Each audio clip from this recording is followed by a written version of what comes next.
കണ്ണൂർ വിമാനത്താവളത്തിൽ നിന്നും ഉൾപ്പെടെ മഴവെള്ളം കൃഷിയിടത്തിലേക്ക് ഒഴുകി വൻ നാശം. കരയിലെ ഏക്കറോളം സ്ഥലത്തെ കൃഷിയാണ് വെള്ളത്തിലായത്.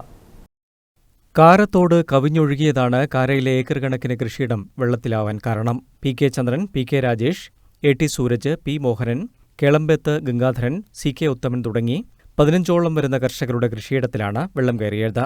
10,000-ഓളം കുലച്ച നേന്ത്രവാഴകളാണ് വെള്ളത്തിലായതെന്ന് കർഷകർ പറയുന്നു. കണ്ണൂർ ഇത് ഈ കാണുന്ന സ്ഥലം 3 വിള കൃഷിയെടുക്കുന്ന വയലുകളാണ്. നമ്മളെ ഉപജീവിതമായത് പച്ചക്കറികളും വാഴകളും നെല്ലും എല്ലാം ഉപയോഗിക്കുന്നത്. അപ്പോൾ ഇതിന് വേണ്ട ഒരു ശാശ്വത പരിഹാരം കണ്ണൂർ വിമാനത്താവള കമ്പനിയുമായി ഇടപെട്ട് പരിഹരിച്ചതെന്നാണ് പറയാനുള്ളത്. വർഷങ്ങളായി ഈ വിമാനത്താവളത്തിൽ വരുന്ന വെള്ളം കയറിയിട്ട് കൃഷി നശിക്കുന്നത് ഒരു തുടർക്കട്ടയായിട്ട് മാറുകയാണ്. ഈ വർഷമാണ് ഏറ്റവും കൂടുതൽ പ്രശ്നം ഉണ്ടായിട്ടുള്ളത്. അപ്പോൾ നമ്മളെ ജീവിക്കാൻ വേണ്ടി കഴിയാതൊരു സാഹചര്യമാണ് ഇപ്പോൾ നിലവിലുള്ളത്. നേന്ത്രവാഴകൾക്ക് പുറമെ മരച്ചീനി, പച്ചക്കറി കൃഷികളും നശിച്ചു. വിമാനത്താവള ഭാഗത്തുനിന്ന് ഉൾപ്പെടെ വരുന്ന കാരത്തോടിന്റെ നിർമ്മാണം പാതി വഴിയിൽ കിടക്കുന്നതാണ് വെള്ളം കയറാനിടയായത്. കർഷകർ നഷ്ടപരിഹാരം ലഭിക്കുന്നതിന് നിയമ നടപടിക്ക് ഒരുങ്ങുകയാണ്.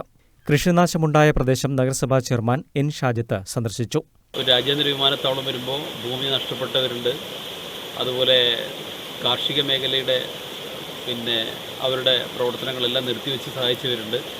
അങ്ങനെയുള്ള മനുഷ്യർക്ക് ഇപ്പോൾ കൃഷി ചെയ്യാൻ പറ്റുന്നൊരു സാഹചര്യം ഉണ്ടായിരുന്നു. വിമാനത്താവളത്തിൽ നിന്ന് ഒഴുകി വരുന്ന മുഴുവൻ വെള്ളവും ഒഴുകേണ്ടത് കാരത്തോടിലൂടെയാണ്. കാരത്തോടിൻ്റെ നിർമ്മാണ പ്രവൃത്തി പാതി വഴിയുള്ളൂ.